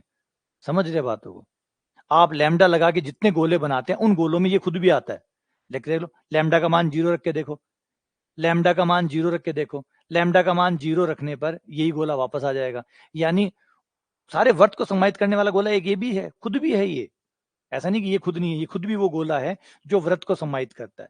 लेकिन ये इसका वृत्त है, ये चेक करना है हमें, वो चाहिए था। इसका ये वृत्त नहीं है, क्योंकि अगर इसका वृत्त होता तो इसके केंद्र से समतल पे डाला गया लंब 0 होता, क्योंकि वो केंद्र से गुजरता तो लंब 0 होता, इस वजह से। नहीं, वो क्रॉस चेक करना आप ऐसे तो फिर अगर आप 150 क्वेश्चनों में जा रहे हो और 110 क्वेश्चन कर रहे हो और आप जा जाके क्रॉस चेक करोगे, ये आप नहीं कर सकते। आप रियल लाइफ में आप सिर्फ प्रैक्टिस में ही अपने क्वेश्चन को रिवाइज कर सकते हैं। आप एग्जाम में कभी भी अपने क्वेश्चन को जाके रीचेक नहीं कर सकते। ये चीज फर्स्ट एंड लास्ट होता है यहाँ पे, है ना। जैसे बैट्समैन क्रिकेट खेलता है, वो ये नहीं एक बार चौका मार के देख लेता हूँ फिर अगली बार इसको थोड़ा ढंग से खेलूंगा, ऐसा नहीं होता। वो जो शॉट खेलता है वो फर्स्ट एंड लास्ट होता है। वो जो भी शॉट खेलता है उसको गलती की कोई जगह नहीं होती। गलत खेला, आउट हुआ, बात खत्म। तो पेपर में वो कहते हैं ना, आप टाइम बचा के बाद में जाके चेक कर लेना, रीचेक कर लेना, कभी नहीं होता। क्योंकि आपकी इच्छा यही रहती है कि और नए सवालों को अटेम्प्ट करूं और आगे बढ़ूं, क्योंकि टाइम कम पड़ता ही पड़ता है। आप कितना भी कुछ कर लो, टाइम कम पड़ेगा ही पड़ेगा। तो टाइम कम पड़ेगा तो वापस आने के लिए टाइम कब मिलेगा? और वापस आओगे तो उस समय आपने क्या लिखा था, कहाँ लिखा था, कहाँ नहीं लिखा था, कैसे आके चेक कर सकते हो? जवाब नहीं चेक कर सकते। तो फर्स्ट एंड लास्ट बनाओ अपने आप को, एक अटेम्प्ट, लास्ट अटेम्प्ट, इस तरीके से जो है ना अपनी तैयारी को हमेशा रखो कि दोबारा आया नहीं जाएगा। जो मूर्ख बना रहे हैं अपने आप को वो एक अलग बात है, बनाते रहो, बाकी कुछ नहीं है। हाँ, कभी किसी ने देखा है 10 मिनट आपने बाद में बचा लिए और फिर आप जाके अच्छा चलो रीचेक कर लेते, मानते हैं रीचेक कर लिया, अभी इसी क्वेश्चन को मैंने यहाँ लिखा है, अगर मैं इसी क्वेश्चन पे थोड़ी देर बाद में वापस आऊं तो मुझे पहले पता ही नहीं होगा कि मैंने कहाँ तो लंब निकाला है, कहाँ कर्ण निकाला है, कहाँ पे यू निकाला है, कहाँ वी निकाला है। जब मैं निकाल रहा होता हूँ तब तो मुझे पता होता है कि मैं कहाँ कहाँ क्या क्या निकाल रहा हूँ। वहां पे कोई शीट थोड़ी मिलती है आपको कि आप लाइन वाइज कर रहे हो, लाइन टू लाइन लिख रहे हो। एक चीज आप इधर लिखते हो, एक चीज आप इधर लिखते हो, एक चीज आप इधर लिखते हो, एक चीज किधर लिखते हो। सोचो अगर आप इसी सवाल पे वापस आए थोड़ी देर बाद में तो आपको पता ही ना चले कि आपने कहा कौन सी चीज निकाली है। लगता है ये चीज पॉसिबल है? अगली बार जब इसी क्वेश्चन पे सेम आएंगे तो आपका टाइम बढ़ जाएगा। अगली बार इसी क्वेश्चन पे सेम आएंगे, पहले तो आपको याद करना होगा कि क्या क्वेश्चन था, नंबर एक। फिर नंबर दो, आपने उस क्वेश्चन को सॉल्व करने के लिए कहां कहां क्या क्या लिखा है, वो नहीं होना। तो वो एक ही बार होना है जो होना है, फर्स्ट एंड लास्ट है, रीचेक का कोई ऑप्शन नहीं। हाँ, साथ में जब आपको देखो आदत डालो ही मत, मैं तो कह रहा हूँ रीचेक वाली आदत ही ना डालो। कोशिश करो कि आप जब स्टेप लिख रहे हो ना उसी समय सावधान हो, जिस समय आप लाइनें लिख रहे हो उसी समय आप सावधान हो। यही बेस्ट स्ट्रेटजी है, सबसे बढ़िया तरीका यही हो सकता है। आप जो लिख रहे हो सोच समझ के जिम्मेदारी के साथ लिखो, वरना सवाल पे पूरे आए फिर पूरे सवाल पे वापस गए फिर वापस आए, इसका मतलब है अगर आप 100 सवाल करने वाले थे तो अब आप 50 ही कर पाएंगे, क्योंकि हर सवाल को आप 2 बार देख रहे हैं। हर सवाल को आप 2 बार देख रहे हैं, हर सवाल को 2 बार देख रहे हैं, 2 बार का टाइम नहीं लगता क्या? वो टाइम लग रहा है। यानी 100 सवाल करने वाले थे, अब 50 पे सिमटना पड़ेगा आपको। क्यों? क्योंकि आप रिपीट कर रहे हो। तो रिपीट की कोई जगह है ही नहीं, तो कोशिश ही ना करें कि आप रिपीट करें, है ना। तो फर्स्ट एंड लास्ट चौका मारो, कहीं कहीं नहीं मिलता यार। कभी किसी को मिलता है क्या? आप कहते हैं रीचेक, रीटेक का कोई ओलंपिक में भाग रहा है या कोई स्विमिंग कर रहा है, कभी रीचेक का मौका मिलता है उनको? अपने आप को करेक्ट कर सकते हैं वो लोग, वो फुल एंड फाइनल होता है, जो कर रहे हैं वो फुल एंड फाइनल है। वो निशाना मार दिया, वो कहता नहीं नहीं वापस ला के दो, गलती से लग गया, एक बार दोबारा मारूंगा। कुछ नहीं है, जो है फर्स्ट एंड लास्ट है। करो यहाँ करो, यहाँ जो ठीक करना है। ट्रेनिंग सेशन होता इसीलिए, ट्रेनिंग होता है इसलिए कि जितनी गलतियां करनी है वो सारी यहाँ कर लो, वहां गलतियां नहीं है। और वहां ऐसे मौके मिलने लगे तो हो गया कमाल, है ना। तो वो ना आ जाए, आ जाओ। चलो इस क्वेश्चन को करो, क्या था इसको, ये पहले भी किया हुआ है।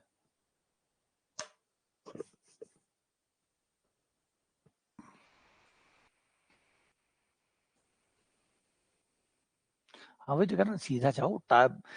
एक दो क्वेश्चन रीचेक करने के लिए जाओगे, 5-7 क्वेश्चन खो बैठोगे। ठीक है ना, बेहतर है आप आगे बढ़ते जाओ। और अपने आप को, जैसे टाइपिंग वाले होते हैं, टाइपिंग वाले में आपने टाइपिंग टेस्ट कभी किसी ने दिया हो, कभी एलडीसी वेलडीसी में सेलेक्ट हुए हो, आप टाइपिंग टेस्ट करते हो। टाइपिंग टेस्ट में क्या होता है, वहां आपको ये थोड़ी मिलता है आपने एक भी बैक स्पेस दबाया वो काउंट कर लेता है आपका। जैसे बैक स्पेस दबाओगे वो आपको एक्यूरेसी को गिरा देता है। वो उसमें मौका थोड़ी मिलता है कि एक बार मैं टाइप कर लूँ। तो ये हर चीज़ में यही होता है, फर्स्ट एंड लास्ट होता है, सेकंड चांस की जगह ही नहीं है कहीं पे। तो अपने आप को इतना एक्यूरेट बनाओ, ट्रेनिंग के दौरान बनाओ, अपने आप को इतना बढ़िया बनाओ कि आप जो करें वो एकदम सही हो। आपका पूरा ध्यान आपके सवाल के ऊपर हो। रीचेक की ज़रूरत ही ना पड़े आपको। है ना? तो अपने आप को इस तरीके से बनाओ, जो आप कर रहे हैं, वो बहुत ज़िम्मेदारी से कर रहे हैं। है ना?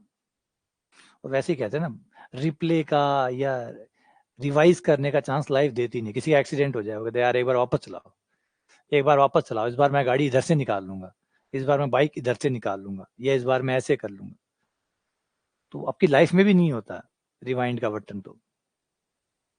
ठीक करने की जगह कहीं नहीं है। हाँ, जो भी आप कर रहे हैं वो फुल एंड फाइनल है। तो वो चीज़ें ना करें, ऐसी फालतू की चीज़ें ना करें। तभी तो मैं कह रहा हूँ ना, यूट्यूब से दूर रहें। कुछ चीज़ों के मामले में यूट्यूब से दूर रहेंगे तो सुख पाएँगे, वरना इतने कन्फ्यूज़ हो जाएँगे और इतने सारे मास्टर स्ट्रोक आपको मिल जाएँगे कि आप अपना स्ट्रोक मारना भूल जाएँगे, कैसे खेलना है। पिछली बार यही हुआ था। ज़्यादातर बच्चे के फेल होने का बड़ा कारण ये था कि भ्रमित हो गया था। एक्स के पास जाता है, एक्स कुछ और कह रहा था, वाई कुछ और कह रहा था, जेड कुछ और कह रहा था। हर कोई अपने-अपने हिसाब से बता रहा था। अब वो सुन तो सबकी रहा था। सबकी सुनने से वो ओवरलैपिंग होनी शुरू हो गई, वो कन्फ्यूज़न आ गई।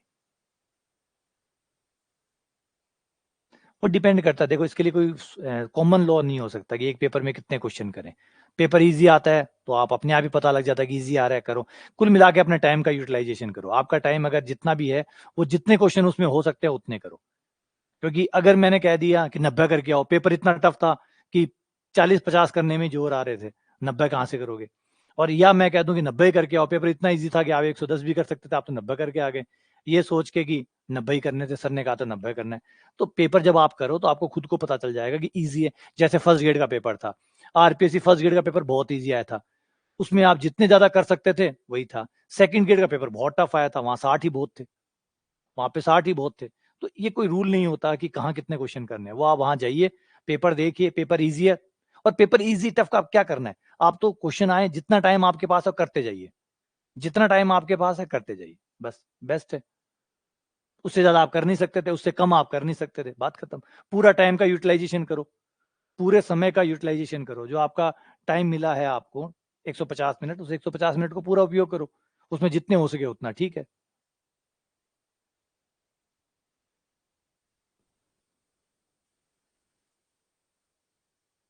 हाँ, तो ये होता ही है ना। भाई मैंने कहा ना, ये चीज़ों की प्रैक्टिस आपको करनी पड़ेगी। गोले भरने की प्रैक्टिस आप पहले कर लो ना। एग्ज़ाम में जाके प्रैक्टिस करते हो, उससे पहले ही प्रैक्टिस कर लो। 2-4 ओएमआर शीट के प्रिंट आउट निकाल लो, एक शीट रख लो और उसके भर के देखो और फिर क्रॉस चेक करके देखो कि कहीं आप गलत तो नहीं भर रहे हो। ये भी तो प्रैक्टिस होती है ना। सवाल निकालने की प्रैक्टिस थोड़ी है। ओएमआर शीट की भी प्रैक्टिस करो।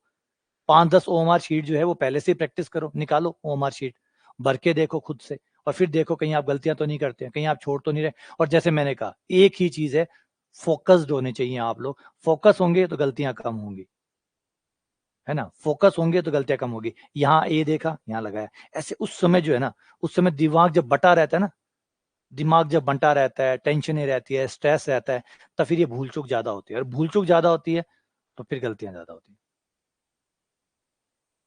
हाँ,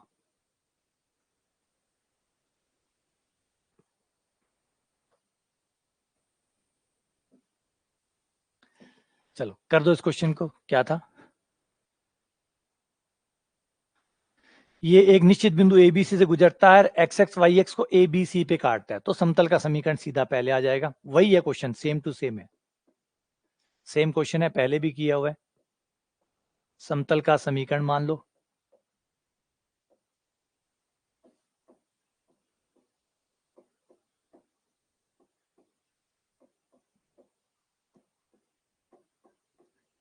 एक्स बटा ए, हाँ टीचिंग मेथड की सबकी बात करेंगे, जब अब शुरू होगा ना तब सब चीज़ों की बात करेंगे।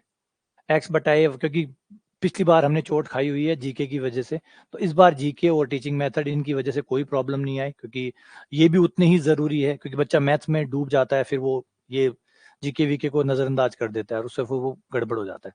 तो इस बार वो जो चीज़ें हैं उनके ऊपर भी बात करते रहेंगे। एक्स बटा ए, वाई बटा बी, जेड बटा सी बराबर 1। ये एक्स एक्स को जहाँ भी काटेगा वो ए बिंदु हो गया। ए बिंदु के निर्देशांक हो गए ए जीरो। अच्छा, ये नाम ना रखो क्योंकि एबीसी तो बंदे ने इसने दिए हुए हैं, तो हमारे नाम मिक्स हो जाएंगे। हमारे नाम जो है वो मिक्स हो जाएंगे। तो ये तो अपने नाम चेंज करेगा नहीं, है ना, सवाल तो अपने नाम चेंज करता नहीं है, नाम हमें ही चेंज करने पड़ेंगे। तो हमने नाम चेंज कर लिए, अल्फा, बीटा और गामा। तो ए हो गया अल्फा 00,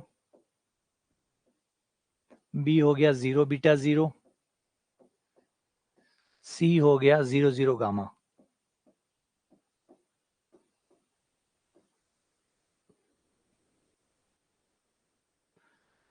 तो अगला हो जाएगा हमारा जीके 200 मार्क्स का, मैथ्स 300 की, जीके 200 का, टोटल 500।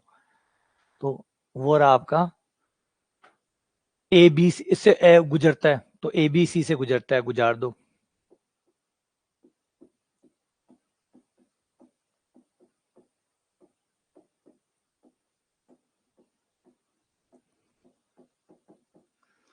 गुजरता है तो ए बटा alpha,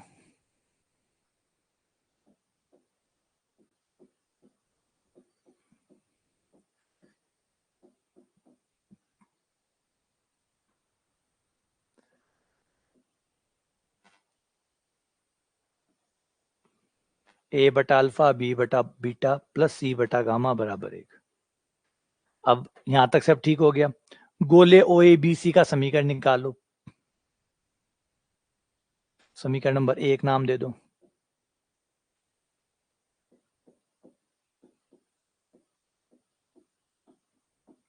O A B C का समीकरण,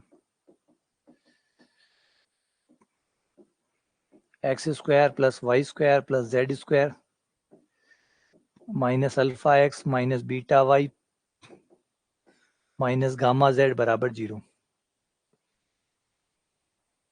और u बराबर आ जाएगा यहाँ पे आपका माइनस अल्फा बटा 2, और v बराबर हो जाएगा माइनस का बीटा बटा 2, और c w बराबर हो जाएगा माइनस का गामा बटा 2। केंद्र आ जाएगा अल्फा बटा 2, बीटा बटा 2, गामा बटा 2।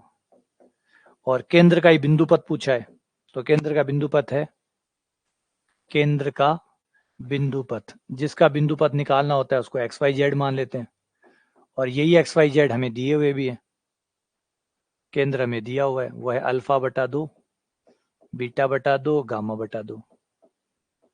तुलना करने पर अल्फा बराबर 2x, बीटा बराबर 2y और गामा बराबर 2z। समीकरण 1 में मान रखने पर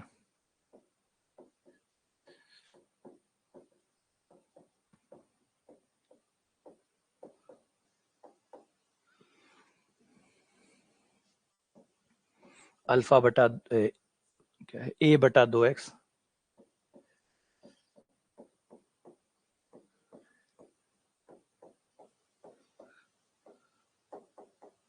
2 से गुणा कर दो,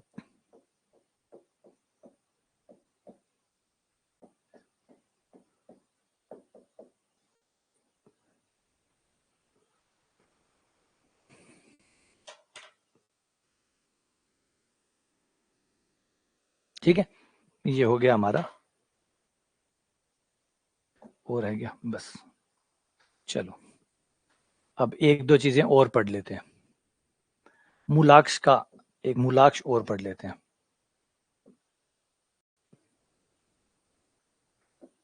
ये वही कंसेप्ट है जो पहले थे, मूलाक्ष, डायरेक्टर प्लेन,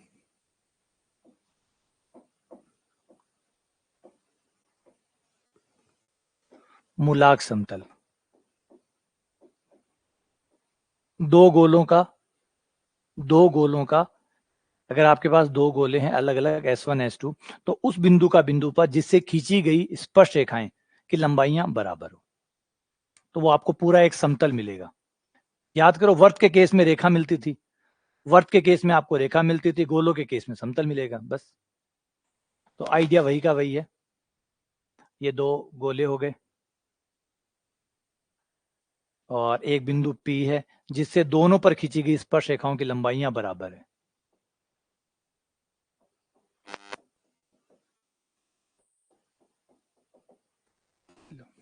दोनों पे खींची गई लंबाइयां बराबर है।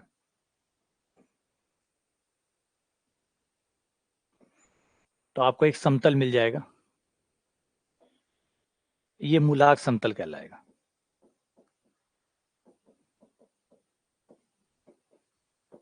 मूलांक समतल। इस समतल के किसी भी बिंदु पे जाके गोलों पे स्पर्शरेखा खींचोगे तो दोनों स्पर्शरेखाएं बराबर होगी। इस गोले पे खींची गई, उस गोले पे खींची गई। मान लो इस गोले का समीकरण S1 है, इस गोले का S2 है, तो मूलांक समतल का समीकरण हो जाएगा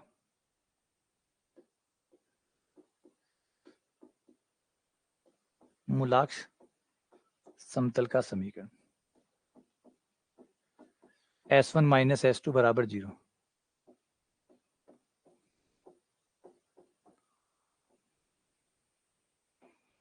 S1 माइनस S2 बराबर 0, ये हमारे मूलांक समतल का समीकरण हो जाएगा। S1 माइनस S2 बराबर 0। ठीक है, अब आ जाता है एक मूलाक्ष केंद्र। अगर 3 गोले हों हमारे पास, मूलाक्ष केंद्र, अगर 3 गोले हों, गोला नंबर 1, गोला नंबर 2 और गोला नंबर 3, 3 गोले हों, तो इन 2 गोलों का एक मूलाक्ष होगा, इन 2 गोलों का एक मूलाक्ष होगा और इन 2 गोलों का एक मूलाक्ष होगा। ये तीनों मूलाक्ष जो होंगे वो एक बिंदु पे गुजरेंगे, संगामी होंगे, तो मूलाक्ष केंद्र कहलाता है। मूलाक्ष केंद्र, अगर आपके पास 3 गोले हैं S1 S2 S3, S1 S2 S3, 3 गोले हैं, तो हर 2 गोलों से एक मूलाक्ष रेखा बनेगी। इन दो मूलाक्ष समतल बनेगा, इन 2 से एक समतल, इन 2 से एक समतल, इन 2 से एक समतल, और इन तीनों जो मूलाक्ष होंगे वो एक बिंदु से जाएंगे, जिसे मूलाक्ष केंद्र कहते हैं। तीनों समतल के समीकरण निकाल लो, तीनों को सोल्व कर लो, सोल्व करके जो एक्स वाई जेड का मान आएगा वही मूलाक्ष केंद्र के निर्देशांक होंगे। ठीक है, अगला होता है हमारा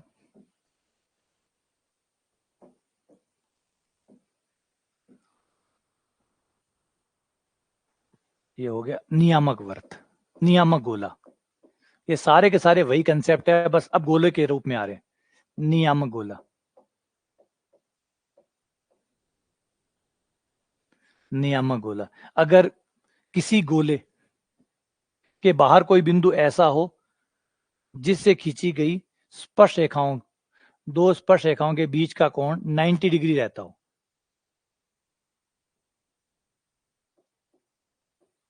तो इस बिंदु का बिंदु पथ नियामक वृत्त कहलाता है, ये नियामक गोला कहलाता है। ये नियामक गोला बनेगा आपका।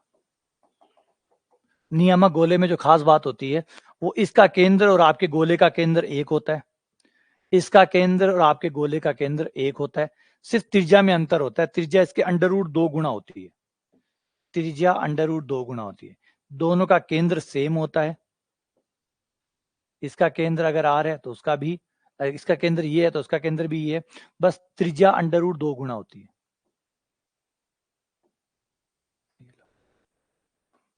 अगर इसका केंद्र HKL है इस गोले का, तो उसका भी HKL ही होगा। तो गोले का समीकरण अगर ये है, बस त्रिज्या की जगह आपको मान बदलना है। अगर गोले का समीकरण x माइनस एच का स्क्वायर प्लस वाई माइनस के का square plus Z minus L का स्क्वायर बराबर आर स्क्वायर है, अगर ये गोले का समीकरण है तो नियामक गोले का समीकरण हो जाएगा नियामक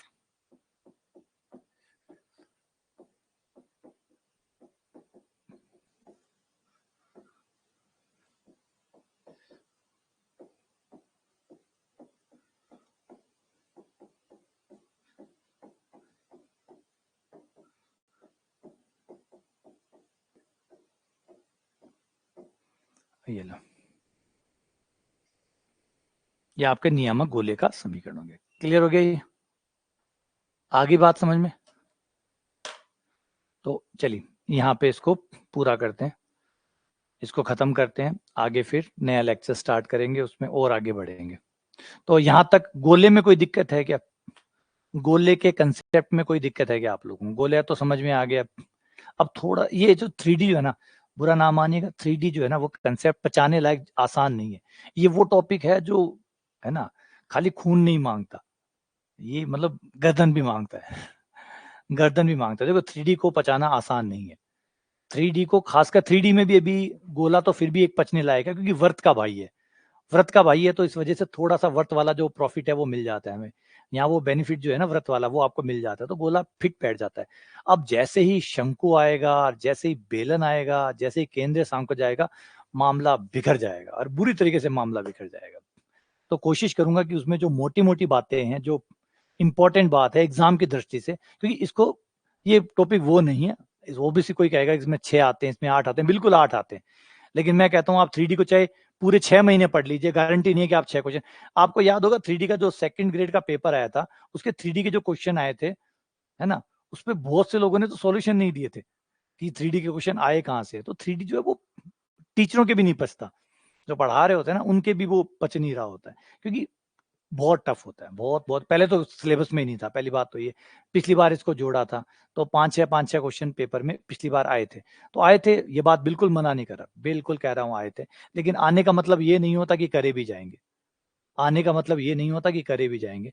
तो बहुत ज्यादा है, इतना जितना अगर हम इसमें इन्वेस्टमेंट करें, अगर 1 महीना दे भी दे, तब भी कोई गारंटी नहीं बनती कि आप उसके क्वेश्चनों को अटेम्प्ट कर पाएंगे, क्योंकि गोला तक ठीक है, अभी आपको अभी समझ में आ जाएगा मेरी बात, अगर नहीं समझ में आ रही चिंता ना करो, जैसे ही बेलन शंकु पे आऊंगा आपको भावनाएं समझ में आने लग जाएगी मेरी, कि मैं क्या कहना चाहता हूँ। वो जब जंप मारना शुरू करेगा तब कहानी समझ में आ जाएगी कि मामला गड़बड़ है, इसको तो न्यूनतम पे निकाल लो, ठीक रहे। अगर 6 आते हैं और 6 में से 3-4 हो जाए या 3 भी हो जाए तो ठीक है, इसको इतने में निकाल दो, बाकी और कहीं को देख लेंगे, और टॉपिक बहुत है और को देख लेंगे। तो ऐसा सा हम एक बना लें तो ज्यादा ठीक है, इसको तो ज्यादा सीरियस ना लीजिएगा इसको, है ना। जहां जहां तक स्कोर बन सकता है मैं आपको वहां तक ले जाऊंगा, जो जो सवाल बन सकते हैं, कम एफर्ट में जो सवाल बन सकते हैं उतने में जाएंगे, ज्यादा फालतू इसमें कुछ है नहीं। आप लोगों ने 3D पढ़ी होगी, बीएससी में पढ़ी होगी, याद होगा आप लोगों को, मोटा मोटी हर कोई जो बीएससी में 3D पढ़ता है वो छोड़ के ही चलता है, क्योंकि उसे पता है कि ये वो चीज है जो हजम करने लायक है ही नहीं। और हजम ऐसा नहीं, एक टाइम होता है ना कि इसको टाइम देना पड़ता है, बहुत टाइम देना पड़ता है इसको, इतना टाइम इन्वेस्टमेंट के हिसाब से सही नहीं है, इतना टाइम इन्वेस्टमेंट के हिसाब से ठीक नहीं है। कोई कहे कि भैया 5,000 रुपये लगाओ, 10 साल बाद 7,000 रुपये मिलेंगे, तो भाई रहने दे, तो मेरे 5,000 ही रहने दे, 5,000 रुपये दूं, 10 साल बाद तू मुझे 7,000 देगा, इतने में तो 5,000 की कीमत 10,000 हो चुकी है, कि तू मुझे 7,000 देगा, मैं तो 3,000 का नुकसान हो जाएगा, मैं 5,000 रखूंगा उससे भी काम चल जाएगा। तो वो क्वेश्चन वही है, इसमें बहुत महंगा पड़ता है, जितना टाइम हम दे उसके अकॉर्डिंग सवाल होते ही नहीं है। और पेपर में भी ऐसे आते हैं कि वो कहीं से भी उठ के आ जाते हैं, किसी किताब से उठा के डाल दिए, अब खुद को भी नहीं पता होता कि ये होता क्या है, होता क्या नहीं है, तो बड़ी मुश्किल सी हालत इनमें बनती है। तो न्यूनतम पे जो हो सकता है हम 3D को, इसको कॉलेज वाली को, सीनियर वाला तो ठीक है, कॉलेज वालों में भी गोला भी ठीक है, गोला भी ठीक है, मामला बिगड़ेगा शंकु पे और बेलन पे, वहां परेशानी आएंगी, ठीक है ना। अभी 4 बजे क्लास नहीं है, अभी 4 क्लास नहीं रहेगी, अभी धीरे धीरे जैसे ये 3D वाला यूजी और 3D वाला पीजी, जैसे ये 3D वाला जो सीनियर और चल रहा है यूजी कंप्लीट हो जाता है, उसके बाद में आपकी 3 क्लासेस रहेंगी, रिपीट कर रहा हूँ 3 क्लासेस रहेंगी। पहली क्लास रहेगी सीनियर, एक क्लास रहेगी सीनियर की, एक रहेगी ग्रेजुएशन की, अगर आप सेकंड ग्रेड के हैं तो सिर्फ 2 ही रहेंगी, अगर आप फर्स्ट ग्रेड के हैं तो 3 रहेंगी। सेकंड ग्रेड वालों की सिर्फ 2 क्लासेस होंगी, सीनियर, ग्रेजुएशन। और जो फर्स्ट ग्रेड वाले हैं उनकी 3 रहेगी, senior, graduation, post graduation, senior, graduation, post graduation, उनकी 3 रहेगी। बाकी सेकंड ग्रेड वालों की 2 और फर्स्ट ग्रेड वालों की 3। तो आप टीजीटी में हैं या पीजीटी में हैं उसके आधार पे 2 और 3, ठीक है ना, क्लियर है, ठीक है। चलो मिलते हैं अगली क्लास में आपसे फिर से।